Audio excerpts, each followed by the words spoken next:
Coming to you from the heart of the Great White North. Welcome to the Canadian Prepper Podcast.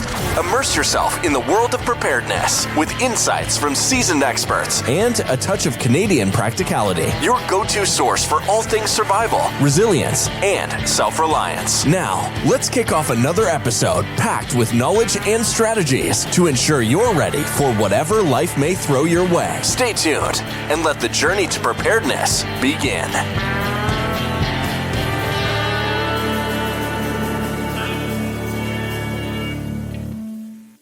Welcome to episode number 233 of the Canadian Prepper Podcast. We are recording on March the 17th, 2024. My name is Eric, host of the show, based in Southern Ontario, hunter, target shooter, ham radio operator, and computer geek. As a first responder, witnessed an over-reliance on emergency services during major events, started a small preparedness company to help people get prepared for at least 72 hours, if not longer. And I'm Jeff. I am based in Central Ontario. I'm a target shooter, ham radio operator, general overall handyman, and weather nerd. And I'm the Frugal Gunny. Recently moved to Northern Ontario, pretty much in the middle of nowhere.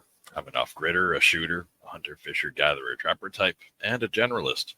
And it's only recently that I came to accept that I'm a prepper. I'm Terry. I live in sunny Central Ontario. I'm a starving indie author, a terrible hunter, a pathetic fisherman, and a proud Ford owner.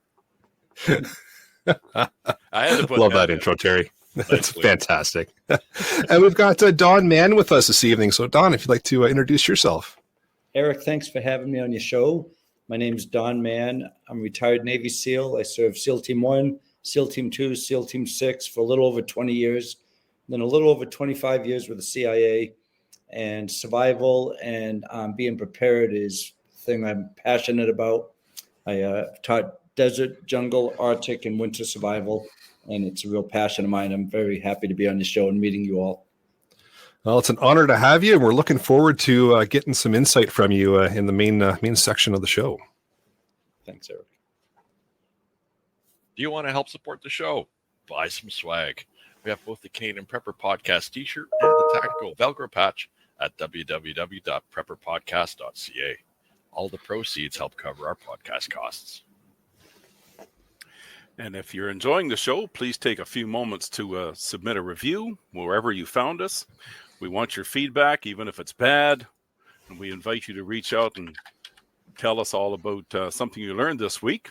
And you can email us at feedback@prepperpodcast.ca. All right, so we've got some prepared content for you in this episode. Strange for a preparedness podcast, I know. We're going to start out with some relevant news articles. We'll update you on what we've done with our personal prep since the last episode. Then we're going to get into the main topic where we dive into the weeds with Don. So let's move into the news. All right, so I've just got one on here. We talked about this a few months ago. The volcano that erupted in Iceland. It kind of died off, sort of went away, but it's erupted again now, and it's unfortunately threatening the Blue Lagoon. That's their world famous. I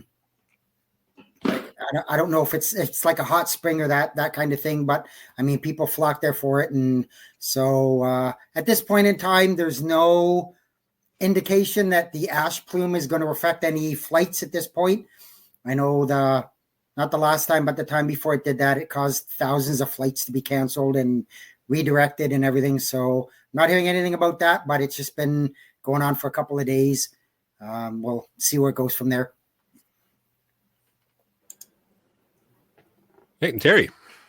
Okay, so it's been confirmed that we're now living in clown world. The Toronto police are advising people to leave their car keys at the front door to prevent home invasions by car thieves. You just can't make this stuff up, boys and girls. It's going on. Oh boy, I don't know what to say to that. That's no, that's kind of a defeatist attitude, isn't it?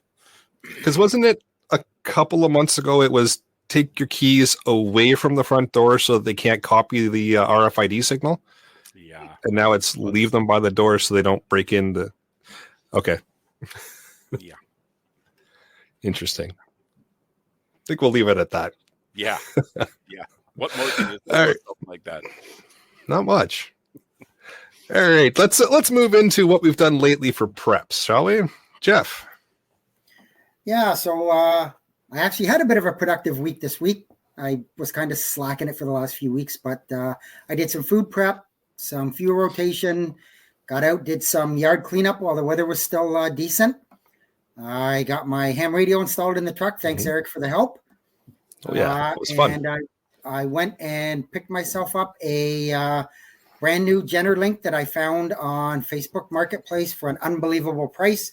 I just couldn't say no, so I went and picked that up on Saturday. Now I just have to find an electrician that will install it for me, because of course the hydro company, you have to be a licensed electrician. No, it's true, but worth having it professionally installed instead of eeny, meeny, miny, red cable, green cable, black cable. Yeah, someone that knows what they're doing with the hydrometer is probably a good idea. For myself, like Jeff mentioned, helped get that ham radio installed in the truck, slowly working away on Jeff's ham radio addiction. So he's on the local repeaters a little bit more. Now he's got a permanent install in his truck. Of course, in typical fashion for me, troubleshot some issues with my own ham radio equipment here. Had my main base station start to drift a little bit, and turns out it was about 500 hertz off, which is a lot, which explains why I sounded incredibly high-pitched and off frequency when I was talking to other people. So thanks to the help from a local ham here, got it all back on frequency and ready to rock and roll. And then to copy Ian, who's obviously not here this evening, got some rounds down range. So got out to the range and put some holes in paper. So that was fun. And of course, brought the handy talkie with me. So I had comms while I was doing it. Oh, and for me, well, I spent a couple of days up at a friend's off-grid camp. He's got 75 acres up in the bush, and we were up there making maple syrup. While the sap was running, it's come to a grinding halt now that the temperatures have cooled off, but we were having a great old time making sap and eating. And then I'd see what else I did. A little bit of fuel rotation and fired up the generators, give them a little test run, and yeah, added a little bit of liquid gold to my food stores. Very nice. On my end, I picked up a seed bank with 100 different kinds of fruit and veg, and these are all heirloom seeds. So that was a pretty nice score, and I'm going to add that to my preps and maybe start using some of them if I can find the time to do some gardening. What else have I done? I've done some vehicle maintenance, a little bit of oil changing and tire rotation, fuel rotation, and I'm in the process of reorganizing my reloading components, my supplies into caches. Split it up into different packages that I can then share out and keep in different places. And I'm still working on adapting my mobility concept to my whole new work routine. And it's not terrible. It's working out pretty well. And speaking of that, a lot of work. So that's what I've been up to. Very nice. See, Dave in the live chat's mentioning for his preps this week, he bought a Chevy truck. And then in brackets, sorry, Terry. So for Don, we poke at Terry quite a bit for driving a Ford. I'm disappointed. Just because. Dave. Disappointed. Well, I hope, Dave, you get familiar with the interior of the dealership. I think you'll see it quite a bit. Oh, says the guy that needed a Chevy to come rescue his Toyota the other day. Yeah, whatever. Awesome. Well, with that, let's move into the main topic, shall we? We've got Don with us this evening. He did his quick intro there about what he's done and his experiences. We're really excited to have him come out and talk to us today about his experiences, about what he can share about preparedness and mindset and getting through some tough situations and helping people just kind of get that mindset in place for preparedness and just everyday life. No, Eric, it's really, really music to my ears to hear all of you talking about what you're going to do in prepping, and getting ready for, worst case scenario. And a lot of people don't think like that. And it's just really nice to hear. That's just part of your normal everyday week. I believe the same way you see it as well. I have been in some situations where I've been captured and I've had to survive. I've been in some situations in the wilderness where I've had to survive. And I firmly believe the biggest component that and what I train on all the time, and I teach it and I push it in TV shows and whatever I do, is the mindset, which you all have, which I love hearing, but just the mindset. And that is, in the SEAL teams, we call it combat mindset. You're going to win. You might get hurt. You're not going to die. You're going to win. You're going to win this. No matter what you put your mind to, you've got mission success. You're focused on the mission. You're going to prevail and you're going to win no matter what. Whatever obstacles come your way, you're going to beat it. And I see that it sounds like you all have that. And in the survival, the prepping world, you have to always think like that. But it's not like what some people think, like, oh, you guys, you think the end of the world's coming. It's just a way of life. You know, when I go to a restaurant, I always need my back at the wall so I can see the doors, like the same old thing. People say, you're so paranoid. I say, I'm not paranoid at all. I just like to see what can happen. I'm prepared when it does happen. So it's nice to hear you all. So thank you for having me. It's interesting you mentioned back to the walls and watching the people, counting the exits, I bet, and pre-planning how to get to one of those exits should something possibly happen. Not dwelling on the fact that it's going to, but being ready for if, right? That's right. And whoever you're with, family or wife or whatever, you it's your responsibility to take care of them. And if you don't have a plan and something goes wrong and they're hurt or killed, you know, I say it's your fault, you know, and people like us, we do have a plan and we think of what can happen, and it doesn't ruin our lives. It enhances our lives to think like that. Totally agree. That's well said. Let's break down into some of the experiences you were talking about there, if you can. Even just about like being captured. What happened there? What was your mindset? What got you through that? And, you know, in my captivity, I've been captured twice, but there was one time where everything was going really bad for us. We were up in Egypt and we're working with the Egyptian commandos, and we were doing what they were doing. They were doing what we were doing, just trading information, and they were showing off a bit, but whatever they did, we had to do. There were only 4 of us SEALs there. And so they'd take these snakes and hit them against the boot and peel the skin back and eat the snakes. So we would do the same thing. Then they'd take these frogs, do the same thing, kill them on the boot and then peel the skin back and eat the frog legs. And then the venomous snakes, they did the same thing. They take the venom sacs out and then eat the snakes. So we were doing all that. For some reason, they didn't get sick, but the 4 of us got food poisoning pretty bad. But then we had to fly onto a mission that they didn't know about in the enemy territory, which I don't say the name of the country, but we all had food poisoning and we're throwing up and vomiting just pretty much nonstop. And we got in on our flight, and we had to do what's called a rubber duck, where you drop a rubber boat into the ocean and you skydive and follow it and get in the boat. The waters were infested with sharks because the Arabs, they would kill all these camels, and the intestines and stomach and innards of the camels would be in the water. And that's where we were, and the sharks were all over. So we didn't like hearing that. We got in that boat as quickly as we can get it off the pallet. And it's the middle of the night. And then we had to motor up to this piece of land.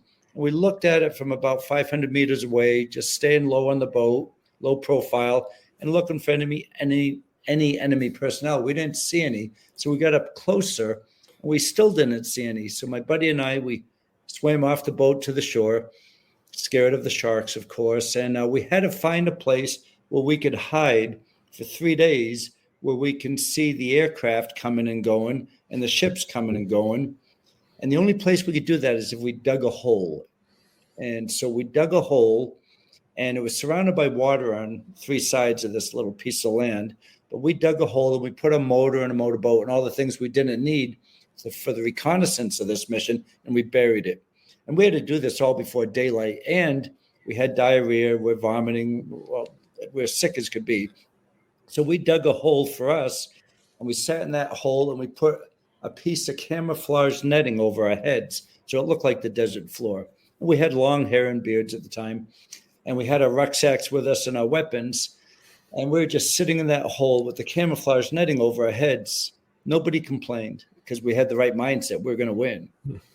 But at high tide, the hole filled with water, and we couldn't leave the hole to use the bathroom or, So the hole was filled with our sewage, basically. And we're up to our necks in the sewage for 3 days. Nobody complained. And then on day 3, sick as can be, I got IVs into those 3 guys as a medic. And they couldn't get one of me, but they put a lot of holes in my arm and it just got infected. And on day 3, this Arab guy starts walking through the desert in this terrible sandstorm. And even though we were in a hole, we had goggles on, but sand was packed our ears and noses filled with sand. And we woke everybody up and we're just as drifty and as weak as can be, still carrying on with the mission because nothing was going to stop the mission focus. We're focusing on that mission. But this guy walks by and he gets bigger and bigger. His eyes get bigger and bigger. And he sees this camouflage netting. Then he sees 4 guys sitting there with weapons pointed up. And he raised his hands up and he said something. And he ran off. And so we got caught. We knew he was going to get reinforcements that night. So as soon as he left, we jumped out of that hole. And as quickly as we could, we tried to get our boat and motor from the other hole. And 14 of his guys came over this berm, fingers on the triggers, AK-47s. They're all like young kids, though.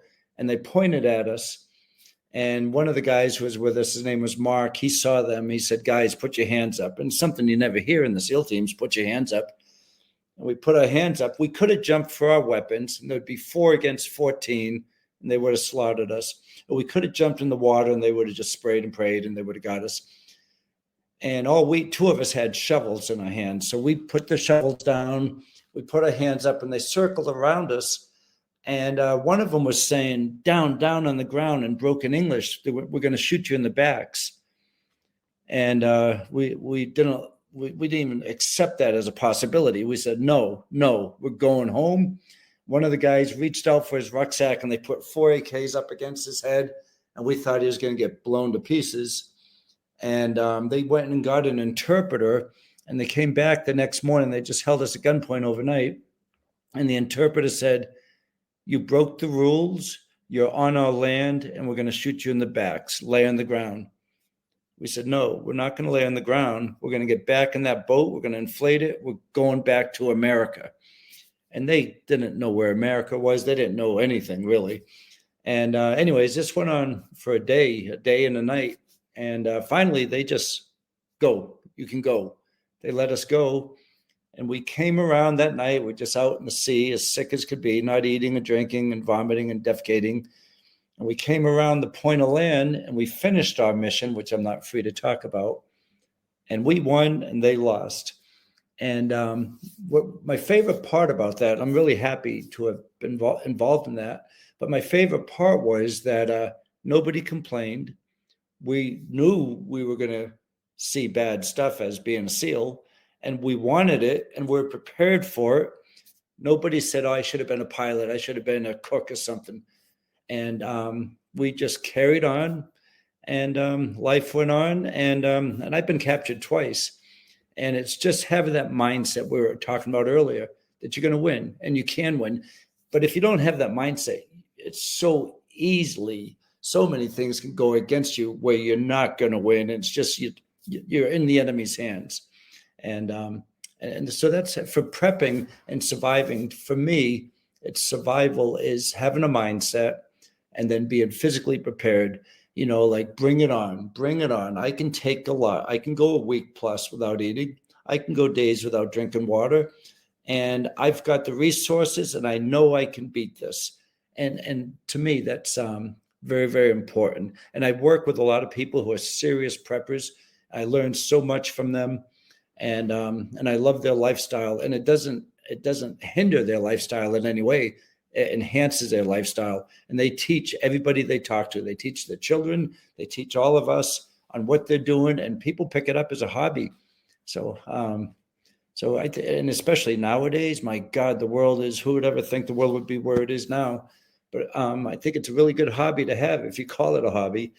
So. I like the word hobby because it helps disguise what we're doing. right? And it doesn't make it sound so onerous or something that takes over your entire life. It's just like you said, something that we do, little bits and pieces here and there throughout the day, planning for small little events that obviously helps you look after the bigger ones. But you're bang on with mindset. That's the number one thing that helps out in the preparedness world. Because if you end up in a bad situation, no matter what it is, yours was certainly bad, probably as bad as I could ever imagine. But having that mindset of, yeah, I'm going to make it through this. Yeah, I can get through this. I can get home. I'm not quitting. That's how you get through things. You could have all the resources at your disposal at the push of a button. But if you don't have that mindset and that just belief in yourself that you're going to get through this, you're going to make it happen. Like I said, you could have all the resources in the world at that push button and it's not going to help you. You got to be able to get your mind into that proper zone to push through whatever scenario it is that you're facing, whether it be just a simple power outage or, a big storm that's coming through your way, or up to what you went through, which is just, I couldn't even fathom that. It's an incredible story. We were up in Alaska doing some winter warfare training, and we had a boat full of SEALs, 7 guys in a rubber boat, Zodiac, and they got dropped off a Coast Guard cutter, and they went out to sea for a couple of days, but then the storm out of nowhere came, and they had their MREs, and they had the heaters and things like that, but they weren't prepared to be in this terrible storm for a long time. So then we lost communications with them, and we didn't find them. And we went out snowshoeing and cross-country skiing for days in a whiteout with avalanches everywhere. We couldn't find these guys. And it was looking really, really bad. And then we finally found them. They were in way better shape than we were. All they did, they tipped over their boat. They had a little bit of food and rations they shared. They had the heater. They were warm. They were comfortable. They were well-fed. And they were telling jokes for a couple of days. And the worst, it was minus 70 with the wind chill. That's all they needed, but they knew they were going to do it. It wasn't even a problem for them. Yeah, that's interesting. You mentioned the telling jokes and I guess playing a few games. One of the panelists, he hasn't been on in a little while, but Alan always talks about in your go bag or your 72-hour bag or whatever it is that you call that bag that's going to get you either home or to your bug out location or away from trouble. He always talks about having some kind of entertainment with you or something to keep your mind kind of, in that state of, okay, things are semi-normal, kind of a relief from the major event that's happening around you. But he always talked about having, the cards or a little board game or something to keep yourself entertained. So it's interesting that you mentioned that telling jokes kind of helped get them through. Eric, and this might be interesting, perhaps it's probably just old information, but what we do when we go to these places, these countries, as soon as we'd get there, we'd establish a first line, a second line, and a third line of gear. And the first line of gear is what you have with you all the time. No matter where you are, you always have your first line. That first line is going to change depending on where you are. It might be a pistol, it might be your GPS, it might be a knife, but your first line, when you wake up, that's with you, and you don't go anywhere without that first line. But if you were attacked or something happened, you could get by for a few days with just your first line. And then your second line might be like your go bag, like you were saying. It might be your go bag. It might just have a little bit more in it. It might just have that water in it, a liter of water, maybe an MRE, maybe some snacks, maybe a map of the area if you're not in your area, and just a couple things so you could last for maybe, up to 5 days, 6 days. And then what we call the third line of gear, and this changes wherever you are or whatever the situation is. Third line is what you might keep in your truck or in your trunk or in your home. And it's a larger rucksack perhaps, and that'll keep you going for a couple of weeks. And when I've talked to civilians about this concept, that they seem to like it. They seem to like it because first line is we all go somewhere with a cell phone. So that's one piece of gear. A lot of us go places with a knife. You can't go everywhere with a weapon in a lot of these cities nowadays. But a first line is, depending on where you live and the situation can change, but you just know, and I've got my first line gear. My second line gear is right here. And I always have my third line gear in the truck. And I think that's a nice way to look at thinking of the worst case scenario that could happen. Because if my house all of a sudden, and I took rocket hits or whatever, I can get in my truck and I've got my third line gear and I'm fine. Or I could run in the backwoods and I have my first and second line gear and I'll be fine. And and then it's nice for a family to put together. Okay, well, if my daughter's 16, she's just starting to drive, this is what you need in your trunk. Have your medical gear there.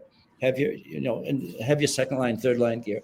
I think that it's a nice way to help explain readiness for people who haven't heard that before.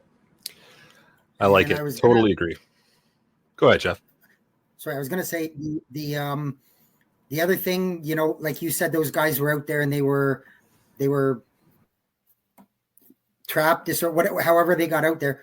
I think part of that mindset in that game too is they know that help is coming. They know that you're not going to leave them there, and they know that I just need to fight maybe another day or another day and a half, and I'm going to get rescued, and they're going to come and get me. And I think that plays big in the mindset of having that quote unquote will to live. I totally agree. Absolutely.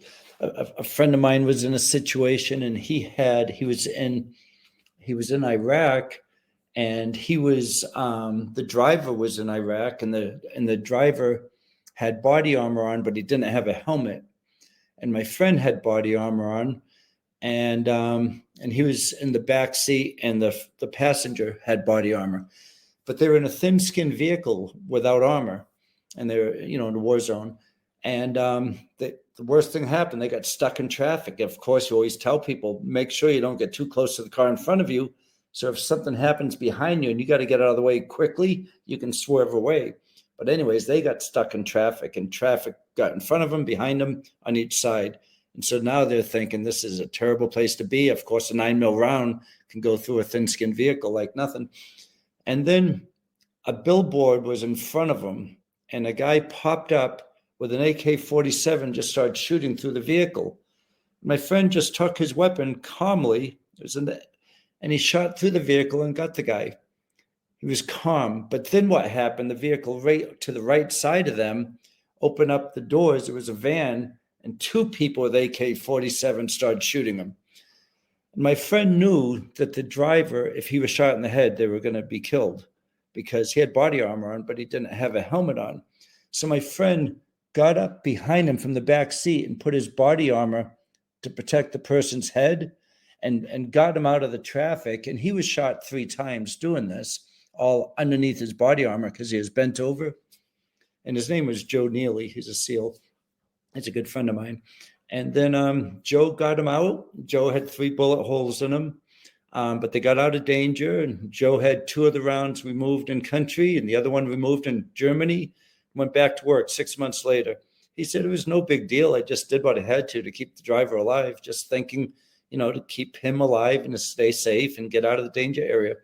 It's just the mindset, but if somebody's shooting a lot of bullets through your car and you're trapped in traffic, a lot of people wouldn't think like that unless they really developed a highly fine-tuned, powerful mindset. It's interesting. The focus on mindset, I like it because it absolutely, that is the key to getting you through a whole bunch of situations and getting you through anything in life. It's little small things up to major things like you just described again that I couldn't ever imagine. But having that mindset, pre-planning, what if this happens? How do I do it? What do I do? Where do I go? How do I react? And getting your mind just into that thought process of what am I going to do? Why am I going to do it? Where am I going to go? How am I going to act? How am I going to control my emotions in that scenario? It's amazing how once you get into that scenario, that just sets in and takes over, and you do what you have to do and you carry on.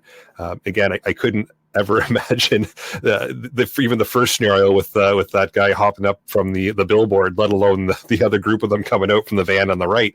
But like you said, the mindset got them through it, and that's key to anything preparedness.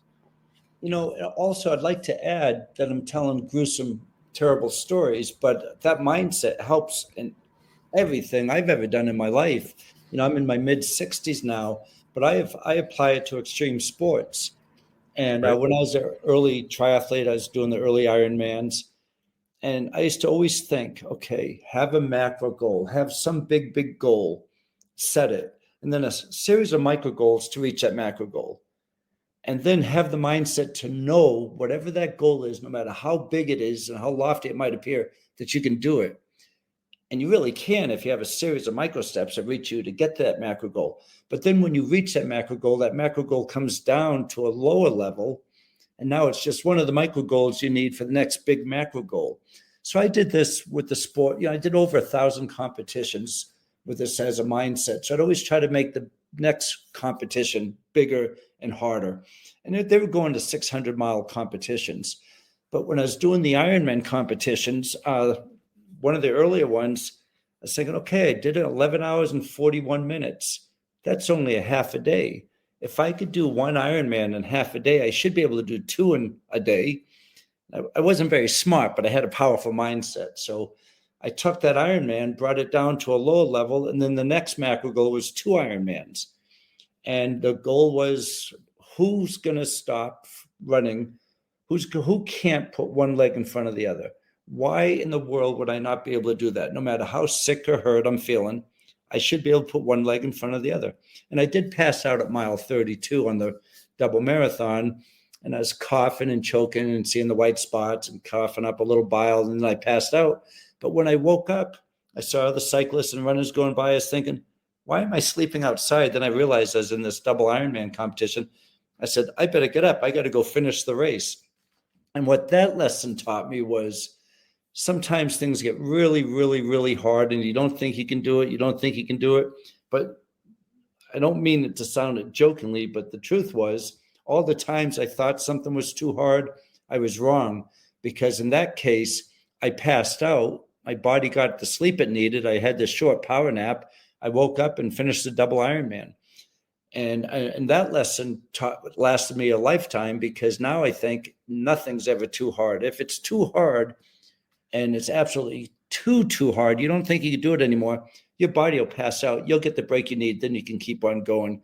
So then the next big goal is you crush that macro goal, bring that down to a smaller goal, and make the next thing a bigger macro goal. And so I think that works real well for prepping as well. Like now I'm planning food. Now I'm doing the generator checks. I'm checking the gas. All these micro goals. At some point, the macro goal is, I could live off the grid for 2 months, or as an example, for instance.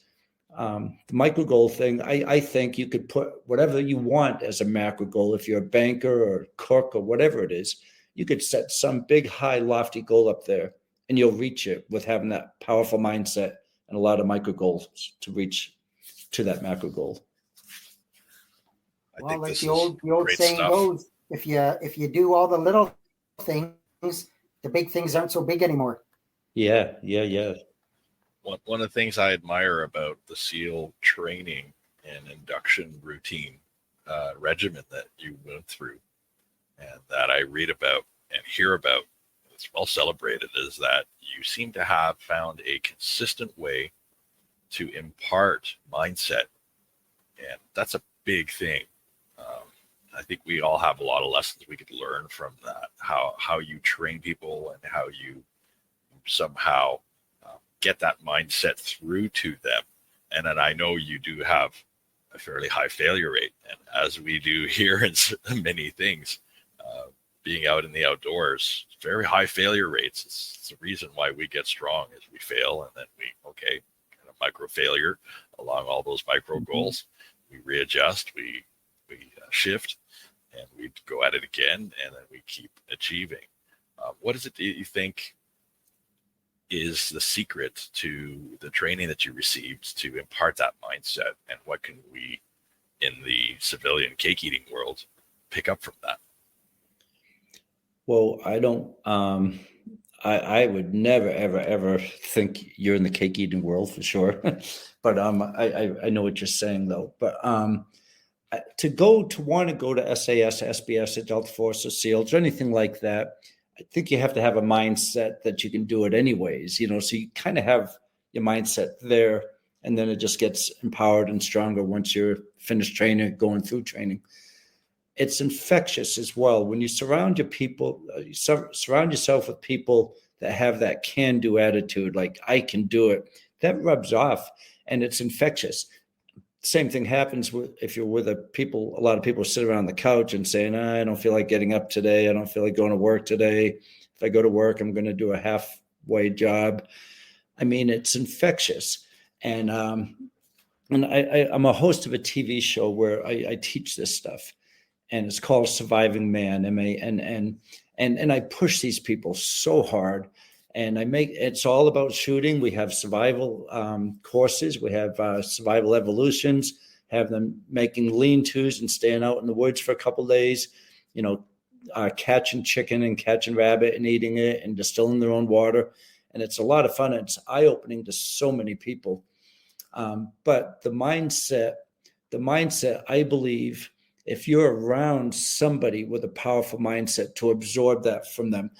For me, I've got a bunch of people like that in my life, but the most well-known, most famous person, I've never met him, but his name's Reinhold Messner. And I tried climbing Everest a couple of years ago, and I came really, really close to dying because my lungs, my brain cavity filled with fluid. It's called Hape and Haste. But Reinhold Messner was the first person to climb Everest solo, and his first person to climb it without oxygen. And if I showed him the list of 1,000 or so events I've done, he would laugh and he'd say, oh, yeah, you like running around the park. Well, here's what I do.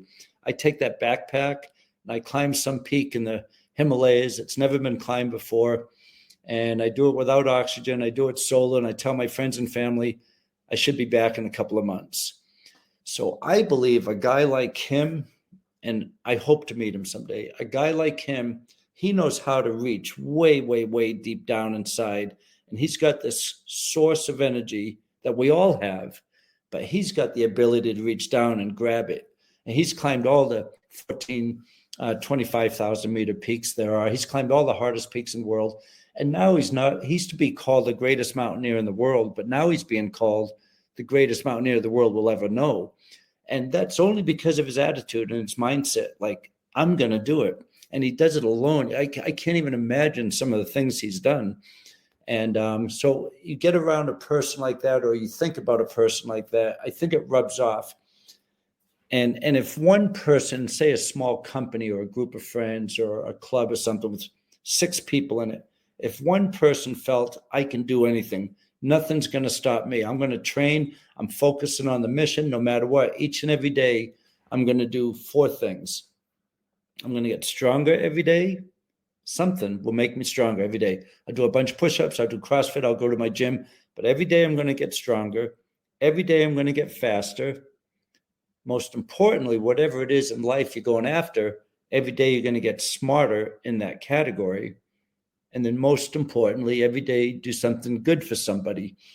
And if that group of people, say a group of 8 people, if the leader every day was getting stronger and the teammates saw it, and every day he's doing something to make himself faster. If he could do 100 sit-ups in 2 minutes, now he's doing 105. And he's researching and learning. Every day he's getting smarter. But then he's helping somebody every day. Now that's the person everybody wants on the team. And if that one individual did that, it's going to rub off to the other individuals.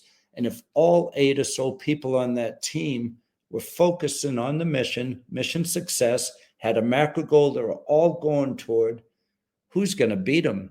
I mean, everybody is giving everything they had to that mission. And I think on a smaller scale, if you're a school teacher or if you do talks, this attitude does affect people. And I know it does. I do talks all over the country. And, even years later, you'll hear from somebody, yeah, I felt so bad because I spent a lot of time doing nothing and now I'm doing more. And I wish I did more earlier on in my life. I think we could all make a difference and spread this mindset, which I think is pretty important. Yeah, that's fantastic, and I think you could really employ that when we talk about mutual assistance groups and getting a group together to help in the preparedness world. Having that mindset, like you said, it's infectious. One person has it, pass it to the next one, pass it to the next one. The whole group mentality then kind of kicks in, right? And everybody kind of feeds off of each other. And if you have that positive kind of energy and that mindset to push forward and get through whatever scenario it is that your group is trying to prepare for, because we all are preparing for different things, as we all think different things could potentially happen. But just getting your group set into that mindset, whether you're the leader of that group or you're not, you don't have to be the leader of the group in order to start that infection of mindset, right? It can be anybody in the group that starts it, and then everybody else picks up from that and they start going. Because if you turn into that doom and gloom, we're terrible, we're not getting anywhere, we're all just going to die, that's infectious too. You got to be careful with that, right? You want the positive mindset to be out into that group, and it's just amazing to watch that kind of build and mold the group into a group that is going to be resilient, is going to get through anything, and is going to just prosper in whatever scenario it is that is thrown your way. Mm-hmm. Yeah, for sure. Yeah. Let's talk a little bit about your books, because you've written a few. So that's another thing I can put in that category. I was a terrible student. I never wanted to write a book. I never even wanted to go to English class or write a paper. And but I got into the sport of adventure racing, and I got into it full bore. So I was teaching it, I was producing these races and racing all over the world in these adventure races. So this politician, I live in Virginia, this politician from Virginia came up to me and said, "Don, you ought to write a book on adventure racing." I said, "Quentin, I don't want to write a book. That's the last thing I want to do is be behind a computer writing a book." He said, "Seriously, you're the only one who races at this level. You produce these races and you teach people at this academy. Why don't you write a book?" I said, no way. He said, "I'll tell you what, you put it on tape, I'll get it typed up for you." So I had these 3x5 cards, and I just read off the cards and read into a recorder. And this lady from Chicago Sun-Times typed it up. Before I knew it, the macro goal was to try to finish this book. And I did it. And then the Navy asked me to write a survival manual. I said, "No way do I want to write a survival manual." I wrote one book. It was kind of a pain. I don't like being behind the computer. Had to do all that editing and all that. They said, "Well, we'll give you an extra year. We'll pay you up front. The Marines have one. The Army has one. The Air Force has one. The SEAL teams don't have a survival manual." I said, "Okay." So then I had a macro goal. Survival manual. Okay, now I had to learn so much to write it, because I didn't just know that stuff off the top of my head. You know, it's a perishable skill, as we all know. Those skills go away. But it was fun. I really learned a lot about the fruits and the vegetables and plants you can eat and animals you can eat and purification methods. I learned a lot. And then I kept taking that macro goal, bringing it down. Okay, now I'm going to write a series of books. Now I'm going to write fiction and nonfiction. And right now I'm working on book number 23. My English teacher would be rolling over in her grave if she ever thought I would read 23 books. But it's on women warriors, women, snipers, and women who've made a big impact in history for what they've done as a warrior. So it's been a fun process. It's been a lot of fun. Well, that's awesome. 23 books. Wow. That's a good number of books. So you've got one, Reaching Beyond Boundaries, a Navy SEAL's Guide to Achieving Everything You've Ever Imagined. So you offer some guidance on achieving success in that book. Any key principles or strategies from that book that maybe you could share with the listeners?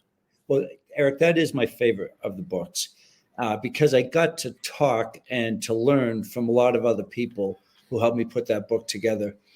But I don't want to sound redundant, but a lot of things I've been talking about on this show is basically comes from that book. Or actually, my talks, they're only an hour long, so I wanted to put more information out there. So that's why I wrote the book. And so a lot of what I'm talking about is coming from that book. Gotcha. Yeah. So we need to get the book, is what you're saying. I like it. No. Just I wouldn't want to. I get it. Some other stories are in there, of course. Yep. It's on my list. It's on my list. No, thanks. Go ahead. I was going to say for Surviving Man, I was with a gentleman. Actually, he was put in a prison for 8 months. This a couple of weeks ago, I was with him. He's a big Australian guy. He was stabbed 3 times in the chest. actually what he does, he goes after kids who've been abducted and being sold. He's a really good friend of mine, and he's about 320 pounds. And they captured him, they stabbed him, they put him in a prison. And for 8 months, he had to stand up. When he used the bathroom, it was standing up. And talking to a guy like that, you think your life was just at peace and the most comfortable life you ever have. So I think that's another good example of no matter how hard things might be, you don't have to look very far to find somebody who's had it much, much more difficult. And they got through it, so you're going to get through whatever you're going through. But he's a good reminder, and he's just a great guy. And he was captured and left. He went from 320 pounds to 160 pounds in his 8 months. And his stories are, I just couldn't give up. I couldn't give up. They thought I was going to die. I couldn't give up. He did that for 8 months. I was captured for a couple of days here and there. I mean, that's not anything compared to what he went through. He's back to mindset again, right? That's what got him through it. That's what it was. That's all he had, because he wasn't eating, he wasn't drinking. He was sick as can be, but he just wasn't going to give up. It's wild. I couldn't even imagine the stories that you've got. I couldn't place myself in them. That's just, yeah, it's wild, but it's good to hear too that something like mindset can get you through scenarios like that. So certainly the things in the emergency preparedness world, like our listeners are going to be faced with, I don't think are going to be anywhere near that level of traumatic. So knowing that mindset can get you through that major event like that, it can certainly get you through anything that we're getting prepared for sure. Yeah. I think it's important when you look at the extreme examples, then you bring it to your life, saying things aren't that bad. I'm going to be ready. It's not that hard to be ready. Oh, you're 100% right. Are there any specific habits or routines that you follow in order to stay prepared for any kind of unexpected challenges? I am very aware of my surroundings. I'm very, very aware of my surroundings. I'm constantly on the lookout, and I'm not paranoid by any means. Like I mentioned, I like to sit with my back to a wall in a restaurant. I don't like crowds because people are different nowadays than they used to be, and we don't know who is around us. So I don't really like being around crowds, and I feel myself getting anxious if there's a lot of people around me because, you just don't know who it is. So I'm aware. I keep my doors locked. Of course, I have weapons. I have food. I have water.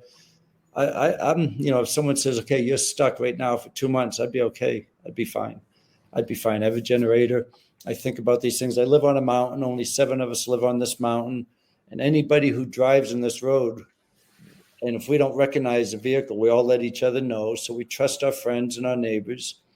And so my habits are, it's nothing I have to make myself do. It's just the way I live because I feel comfortable living that way. It's interesting that you mentioned the neighbors, because I've found in the preparedness world and doing reaching out to people, trying to educate, doing the podcast like this, a lot of people have the view that the preparedness world is very closed off and very antisocial and doesn't like to talk to anybody else or talk to their neighbors. You want to hoard everything yourself and have the plan for you and you alone. And we try to kind of push that on the show that, no, get to know your neighbors, get to know the people around you, get to know the resources that are in your community, because when things go south, you're going to need to rely on other people. You're going to need to rely on those local resources. Being self-contained, while it sounds like a fantastic idea, maybe it's good for a couple of days, but eventually you're going to need some help. You're not going to get through things 100% by yourself, sitting in the basement going, all right, I've got it. Right. Having that support around you is huge. And it's interesting to hear you mention the fact that the neighbors all look out for each other. You see that car coming down the road that you don't recognize. You're on the horn with the neighbor next door going, hey, is that car for you, or do we recognize that car, or what are they doing here? And just having that awareness of your surroundings is worth its weight in gold, and something that I think some people newly into the preparedness world don't realize, and they think it's hoard stuff, keep to yourself. don't be social and just don't people, I guess is how Pierre would put it if he was here. Yeah, and also you might need their help, but thinking they might need your help. I know I have some elderly people who live here, and I'd be there in a heartbeat if they needed anything, and I could get them out of the situation they're in. And we did have a situation here a couple of months ago. There's a white van that came up the mountain, and one of the neighbors confronted, "Who are you guys?" And they weren't, and had the hat down low, and they wouldn't answer. And so they texted the rest of us on the mountain. I said, I'll go follow up on this. And I'm always armed. So I went down to the bottom of the hill to make sure they didn't get down. So then I figured I'd drive up and I'll figure out who these people are. And there's a white van on the side of the mountain. And I didn't want to look threatening, and I wasn't trying to be threatening, but I put my vehicle in front of them so they couldn't get away. I said, "Hey, how you guys doing?" And one person was hiding, and the other one only let me see his eyes with a hat over his head. I said, "How you guys doing?" They said, "We're just looking for some paperwork. We're okay." So I called 911 right there. So I let them listen to everything. I didn't know if he was pulling out a weapon or anything. I said, "Do you need some help?" And then I gave the 911 the license plate number. I told him it was a white van. And I was stalling them, and I was ready to take action if I needed to. I didn't want to. The first thing is to de-escalate and be non-threatening. And I had my engine block between me and the threat, which is what you do because the engine block prevents rounds. So I knew what I was doing, but I was pretending like I was just trying to find out what was going on. So it was very, very suspicious. And then another person popped up. They also had a hat on the head. They said, "Well, we just got lost. We're going down the mountain." And I said, "Well, I'm going to have to back up." So I went down a mile backwards, really, really slow, giving the police time to get there, talking to them the whole way. And it's just taking care of my neighbors. We had somebody on the mountain that didn't belong there, and we were all there for each other. And I was ready to, I was able to get in my vehicle and go assist. But I just want to be there for family and friends. I can't even imagine if any of us, something bad was going to happen, whatever the scenario might be, and we weren't able to help because we weren't prepared. I mean, that would be the worst feeling in the world. I know everybody on this panel is not like that, but we know people who are like that. And I would never want to be in that situation where I wasn't prepared to take care of a situation where somebody was in trouble like this. Oh, and it's interesting that you mentioned you line the engine block up and you engaged in conversation and you attempted to de-escalate. That's all things that I'm sure you've learned in your years of experience and working in some really crazy environments and receiving some really intense training. But it comes again as pre-planning, mindset. You knew what you wanted to do. You knew how you were going to set it up. You knew how you wanted to talk to them. You went into it knowing you were going to try and de-escalate things and appear to be non-threatening to try to calm them down and make them think that you were just inquisitive as to what they were doing there and not combative towards them. But it all comes back to mindset again, right? You had, from what I'm hearing in the story, you had your mindset in place. You knew what your plan was going to be. You knew how you wanted to engage, and you knew what your end result was going to be. And that's an awesome example of how having everything already set up and knowing how you're going to go at something and just having it play out exactly how you had hoped and being calm, cool, collected through the whole thing. Plays out perfectly. And being able to see them as you're backing down a mile down the mountain, I could see them the whole time too. And I wasn't going to let them get behind me. So just being ready. No, that's fantastic. So now that you opened that can of worms, the inquiring minds want to know, what was the end of the story? Okay, so that was a rental van, and they were supposedly selected by some contracting company as subcontractors to go do a job on the mountain. Their IDs weren't verified, but the police told us they were contractors who were actually lost. But that doesn't explain to me why they were hiding. They wouldn't let us see them. They wouldn't answer questions. So maybe that was a story they told the police, but I don't believe it. I don't know who they were or why they were there still. Sounds like they had a good pre-planned backstory. Yeah. Oh. Yeah. That's interesting. On that story note, Don, I have a question for you. Yes, sir. A lot of stories about warriors, they end up having that discussion about the gut instinct. How much of the gut instinct is acknowledged in the SEAL community? Is that something that you will knowingly verbalize and say, I'm running with it because my little gut instinct is telling me to do this? Is that something that you have seen? I believe there is a gut instinct, but I believe that gut instinct is just an accumulation of experiences and things you've been taught, people telling you stories that they've gone through, and it builds a gut instinct. So when you get that gut instinct, it's based on a lot of past experiences, a lot of knowledge, and some instinct, but based on things you've learned the hard way, other people have learned and discussed with you. Because my gut instinct before I went into the teams wasn't the same as when I got out.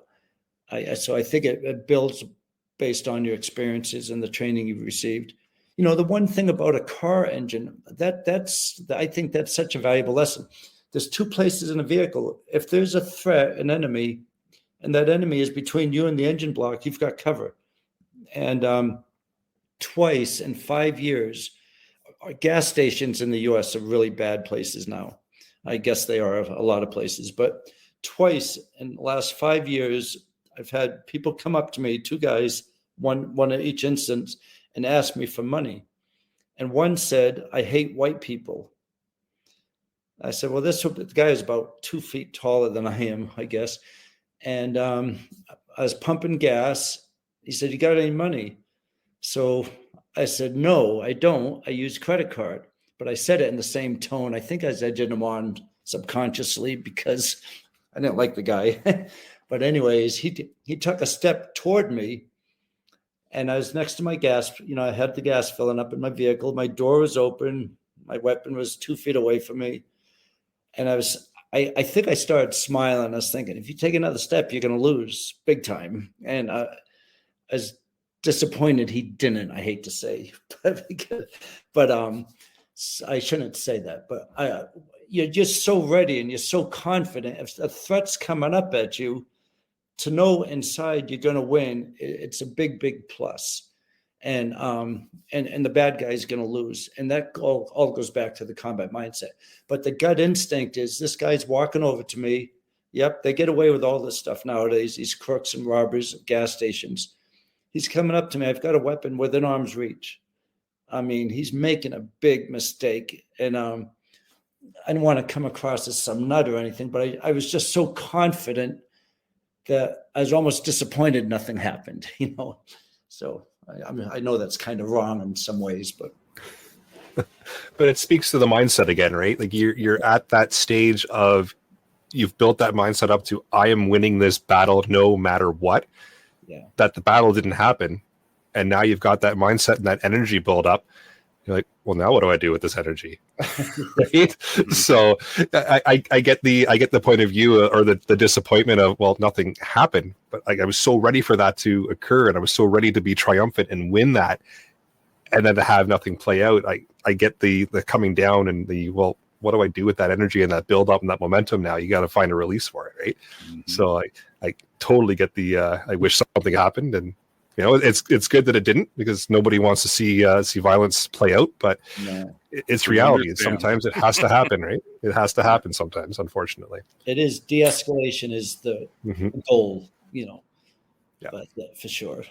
Yeah. If possible, de-escalation is key, but having that ready mindset and that, you know, I'm going to win this, and you just made the worst mistake of your life, that's going to get you through it, right? So it's all boils back down to mindset. I love it. It's this is fantastic. I love this topic.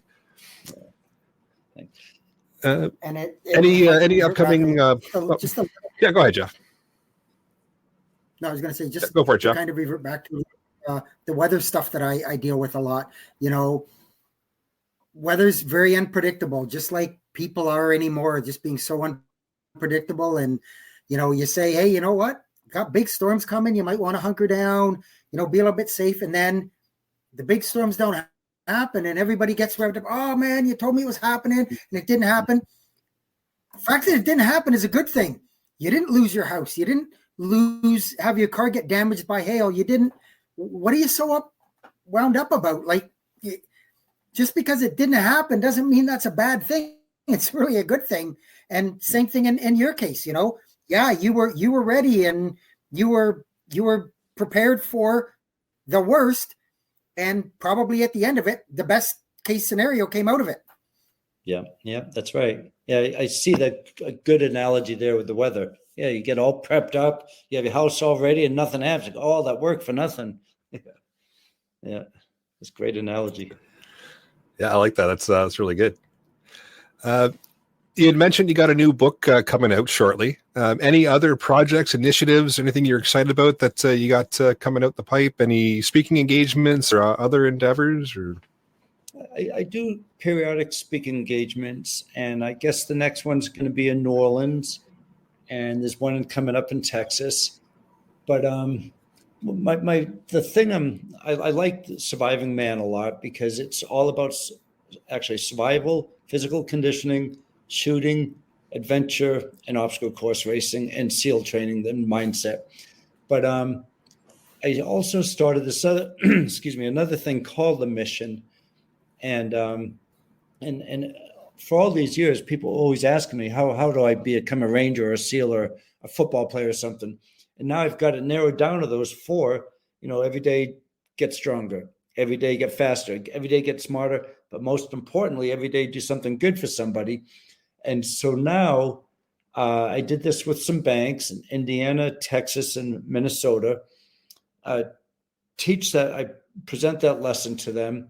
And I teach them how to prepare a mission like SEAL mission, but their objective is, okay, go out and help somebody with significant awareness, raise significant funds, something you're very, very passionate in doing, and go help people. And so, for instance, we had challenge warriors, we had people with missing children. We had people who really wanted to help animals, animal cruelty. But people would have these causes. And whatever their cause was, if it was a good humanitarian cause, would show them how to prepare a mission and go out and raise great funds for that cause, a great awareness for that cause. And that's what I'm really passionate about right now, because there's so many causes out there that we could back. And for a group of people with the mindset and everything, knowing you're going to make a big difference and presenting a check or helping out an event that's going to help them, that's what I'm really focused on right now, just trying to help, because I hope maybe in 5 years, maybe there's 30 teams out there that have been training year after year after year, helping different groups that need our help, humanitarian assistance in some way. So that's really got my attention now. I'm really excited about that. No, that's fantastic. It's some good causes. So you've mentioned TV shows a couple of times that you host. How many and what are their names? Well, a friend of mine about 8 or 9 years ago, he asked me if I'd do a TV show with him. And I told him, yeah, I would. I didn't think it would ever happen. And it was 5 years ago. Then you got a sponsor 4 years ago. It was going to happen. And then we did make it happen. He said he wants it called Surviving Man. And for me, just to teach people different physical conditioning in a hard way, like SEAL training. So I really, really, really pound hard on these guys and ladies. And then, and Randy Couture was my co-host the first year. He was an MMA champion. And our America's Sheriff was my co-host. The second year, Mike Glover, who's a CIA Special Forces guy, is my co-host 2 weeks ago. And so we take them either to Las Vegas. We've been to South Carolina. We've been to Georgia. We went to Belize. I had them diving 140-foot dives with sharks everywhere. And they did ship attacks. But we really, we this message that we're all talking about tonight, I instilled that into these people. And it's called Surviving Man. And because of my friend who lives in North Ontario, Len Asper, when he told me he lived in North Ontario, I said, that's where my favorite musician lives. And it was Neil Young. And he said, Neil Young, that's the greatest musician alive. He got us on Pursuit TV throughout Canada and US. But it's called Surviving Man. Then there's a show that broke off of that, Surviving Man All-Stars. So we just did season 3 of Surviving Man, season 2 of Surviving Man All-Stars, and season 1 of The Mission. So those are the 3 shows I'm part of. And I'm a movie consultant for American Smuggler, and that's a movie that's being developed right now about the exploitation and stealing and taking little children from their homes and selling them, and the El Chapo capture. And it's a true story. So I'm helping out with that movie. If it becomes a movie, we're not sure yet, but I'm helping out with that. Oh, fantastic. That's a good number of shows, and I'm sure it's going to be a good movie. I'm sure that'll come out. So I look forward to seeing it once it gets published. Well, thanks. Hope it does. It's awesome. Any final takeaway messages that you'd like the listeners to remember from the episode today, or any final thoughts? Well, Eric, it's a breath of fresh air listening to you all speak before the show and getting to hear how you're all thinking. I love the way you think, and you're just like good guys hanging out together and passing along good word, and you made a hobby of it. And I know what you're doing is spreading, and it's contagious. And I just really respect and appreciate what you all do. Well, appreciate that. We're having lots of fun doing this. 233 episodes in. It's been quite the ride.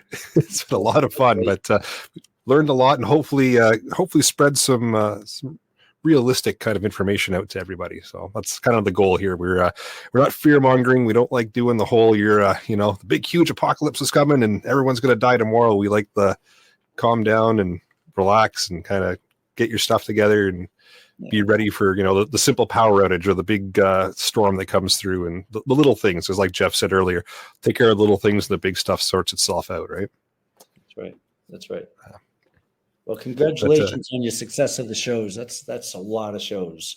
Oh, appreciate that, and it's been an honor having you come out on the show and chat with us and share your message of mindset and your wild stories, because I still those are some fantastic stories that again I couldn't ever imagine, but they just drive the message home.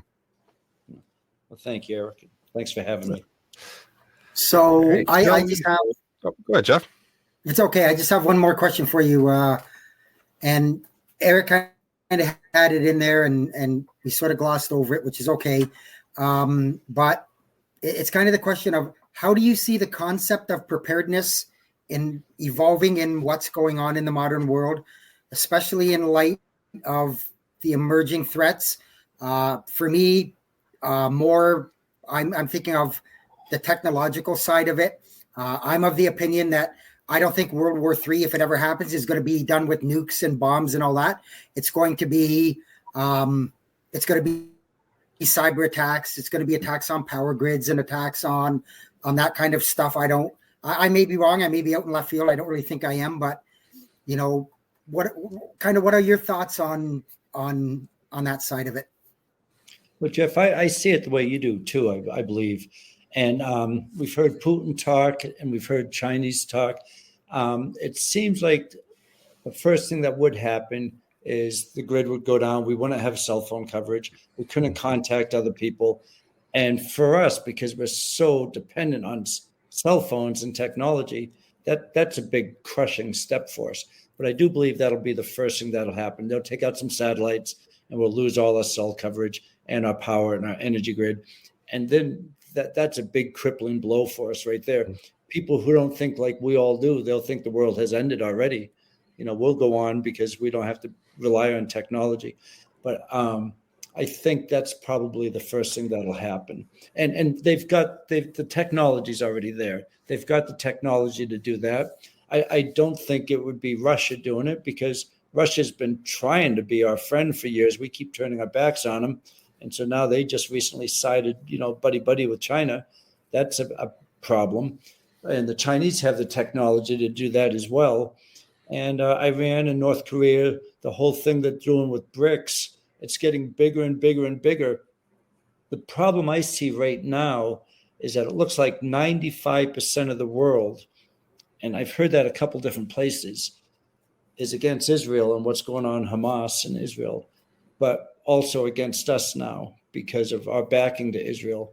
So now we have China and Russia that are closer than ever, with Iran and North Korea, and then they've got the whole Muslim community, the Shiites and the Sunni, who also have always hated each other, but now they've grouped together because they have the common enemy as Israel and us back in Israel. So we have more threats than we've ever had before. And the problem is a lot of those have nuclear weapons pointed at us. Mm. So we do have a worry, and I do believe, and I don't want to sound like a fearmonger either, but I do believe every day is more dangerous than the day before, and our enemies are powering up against us. And for anybody to say this is a crazy topic, they simply don't know what they're talking about. We have to be prepared. Technology, it can go down, and it can go down quickly. We have a lot of enemies who can do it. If I lose my cell phone, I can't be crippled. I have to be able to go on without cell phone or without the energy. And I think that's how we should be thinking. Think worst case, be prepared for the worst, and hope for the best, but be prepared for the worst too, because I think is how we have to do it. Yeah, you're absolutely right there. And just look at exactly what's going on right now. And it just kind of popped into my head that, the United States just are in the beginning stages of banning TikTok, and the debate, and everybody is literally losing their mind over the fact that they're not going to be able to watch a TikTok video. Like, hello, or just look at the recent what was it, AT&T outage, right? That was huge. Or we had that about a year ago where Rogers went down, a major cell phone carrier here in Canada, and everybody lost their minds. A bunch of the stores weren't able to process transactions because the network was down, and people were just completely lost, right? And that was just from like a 24-hour period of just the cell phone towers being down. We still had power, still had running water, still had all that things, but just the cell phones were down and people lost their minds over it. So yeah, being able to operate without those things, I believe as well, like Don had mentioned and Jeff's been touching on, is something that's very important in preparedness, because you're going to have to be able to do that, because those are going to be the number one things that are going to go first for sure. And TikTok, of course, I heard today on the news, 5 board members, 2 of them are Americans, and America's trying to shut them down. Trump wanted to shut them down a long time ago. But that they're taking a direct feed of our information and getting it right to CCP, the Communist Party of China. But so does Google and all these other companies. They sell all our data. All our data is being sold under our noses anyways. We're not in a safe place anymore. We're not. Anybody can find out anything they want about where you shop, who your parents are, where they live, where they shop, where they get gas. It's all easy to find. And this is 20 years old, this information. I saw that CIA product once, and a person came in, he just picked some random people out of the audience. He knew everything about that person. That was 20 years ago. So all our secrets are sold, we know. Yeah, we did a whole episode on cybersecurity and touched on exactly that, how you're tracked and traced, and all your purchases and all your emails and everything's monitored. And there's a whole profile built around your everyday life, and you're already on a list. You may as well listen to a podcast. I hope you don't get banned. Oh, no. We haven't got banned yet. Yeah. We will always find a way to get the message out, Don. Yeah. Episode 234, you can find on the darknet.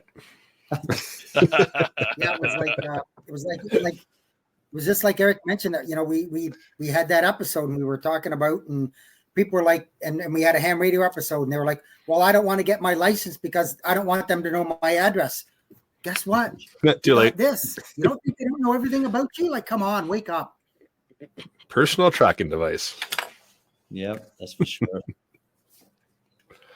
Yeah, but thanks for catching that question, Jeff. That was a good one.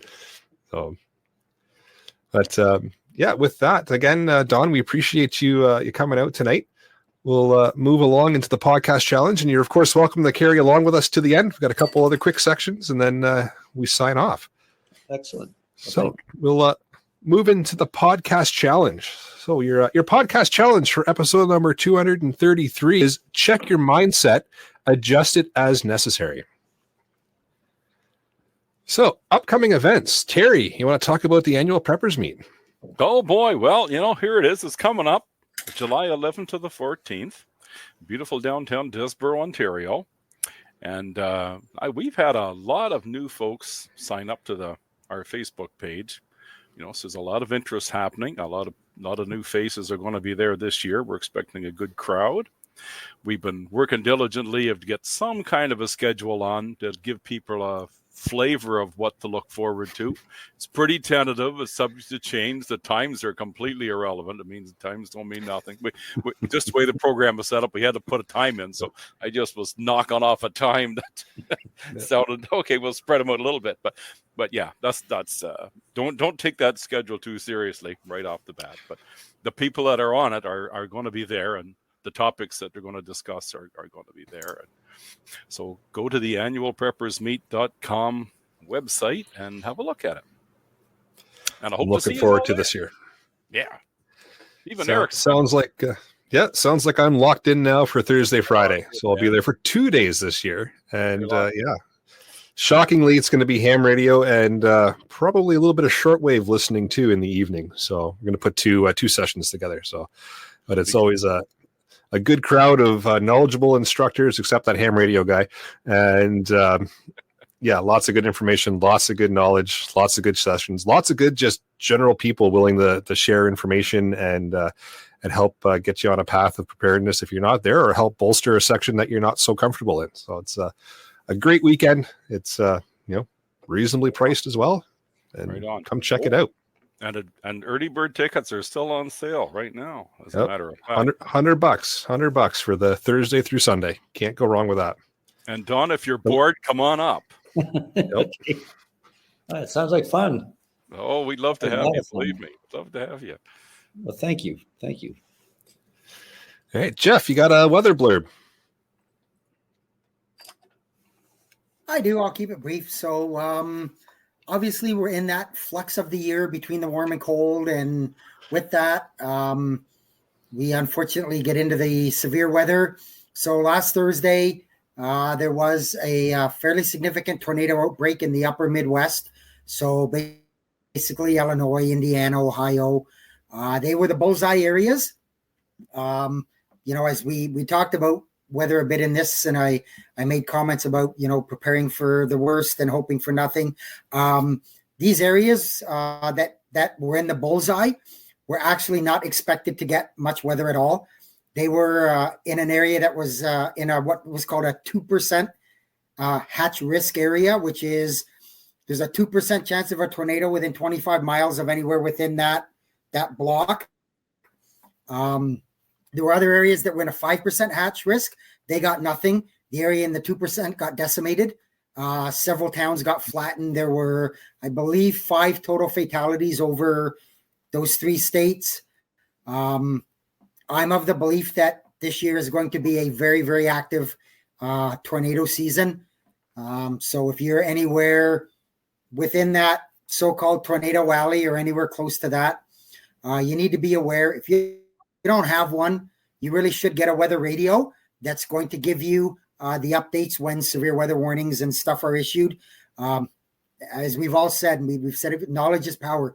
If you got a heads up that it's coming, again, if it doesn't happen, that's great. If it does and you don't know about it, I'm sorry, that's on you. So as the week progresses, we continue to see this clash between the warm and cold. And for the first few days of this week, the cold is going to win out. There's presently freeze warnings in effect in the deep south. Like I'm talking Arkansas, northern Mississippi, those areas. And believe it or not, they may see the coldest days of the winter season. And we're into the third week of March here. So long term, I'm watching the potential for another severe weather outbreak coming next weekend. It's going to target the Great Plains, the Midwest, the Ohio Valley, kind of sort of the same area again. I think it will be a little bit more south this time. We're still a week away, so things can and usually will change in that kind of time frame. Pay attention again to your local forecasts. And if you follow our Discord, I frequently update weather stuff on the Discord. So pay attention to that. And as I always say, don't be scared, be prepared. Awesome. Thanks, Jeff. Quick shout outs to new Patreons, Kevin and Andrew. Appreciate you guys helping keep the lights on and the backup generator fueled around here, as the Patreons help cover the show, the cost of the show, and hosting and all that fun stuff. So appreciate you guys helping out. With that, we will bring episode number 233 of the Canadian Prepper Podcast to an end. You can find the audio podcast on iTunes, Spotify, or of course your favorite podcast app. Please submit a review. It does help other people find us and of course encourages the algorithm. And we do record these shows live on YouTube and Facebook if we have to, for those who still have access to it. Ian. If you want an early peek at the shows, please subscribe to the YouTube channel, Canadian Prepper Podcast, and click the notifications tab. That will give you an alert when we are going live. If anybody wishes to reach out to me, you can contact me at feedback@prepperpodcast.ca. And you can reach me on the annual Preppers Meet Facebook page or at my email, terrylblackmore@hotmail.com. Find me, the Frugal Gunny, on YouTube, Rumble, Facebook, Instagram, and CPP Discord. All right, and Don, where can everybody find you? My website's usfrogman with 2ends.com, www.usfrogman.com, and there's links to Twitter and social media on that. Perfect. Awesome. You can get me at rapidsurvival.com on the live chat. You can also email me at feedback@prepperpodcast.ca. So thanks for joining us. Until next time, be prepared, stay safe, and keep learning. As we wrap up another insightful episode of the Canadian Prepper Podcast, we want to extend our gratitude to our listeners for joining us on this journey of preparedness. Remember, the key to survival is knowledge and readiness. If you want to support the show and engage with our community further, consider signing up for our Patreon and joining our thriving community on Discord. Links are in the description. If you enjoyed today's episode, please don't forget to subscribe, share, and leave us a review. This is the Canadian Prepper Podcast, signing off. Until next time, be prepared, stay safe, and keep learning.